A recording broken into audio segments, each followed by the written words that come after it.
చాలామందికి ఈ వడలు తెలుసు. ఈ వడలతో పులుసులా కూడా పెట్టుకోవచ్చు.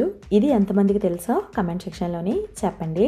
ఈ వడల కోసం 1 కప్పు శనగపప్పుని శుభ్రంగా కడిగి 5 గంటలు నానబెట్టుకున్న తర్వాత మిక్సీ జార్లోని శనగపప్పు, రుచికి సరిపడా సాల్ట్ వేసి నీళ్ళేమీ కలపకుండా కొంచెం బరకగా మిక్సీ పట్టి బౌల్లో తీసుకోవాలి. ఇందులోని చిన్నగా తరిగిన ఉల్లిపాయ ముక్కలు, చిన్నగా తరిగిన పచ్చిమిర్చి, కొంచెం కరివేపాకు వేసి బాగా కలిపి మరిగిన ఆయిల్లో వేసి మంట మీడియం ఫ్లేమ్లో పెట్టి 2 వైపులా ఫ్రై చేసుకోవాలి. ఇవి ఫ్రై అవ్వడానికి కొంచెం ఎక్కువ టైమే పడుతుంది. లోపల కూడా కుక్ అవ్వాలి కాబట్టి మంట మీడియం ఫ్లేమ్లోనే పెట్టుకొని 2 వైపులా బాగా ఫ్రై అయిన తర్వాత ప్లేట్లో తీసి సర్వ్ చేసుకోవడమే. చాలా టేస్టీగా ఉంటాయి. నేను వీటిని మిగిలినవి పులుసులా కూడా పెట్టాను. అది నేను నెక్స్ట్ వీడియోలోని మీకు పోస్ట్ చేస్తాను.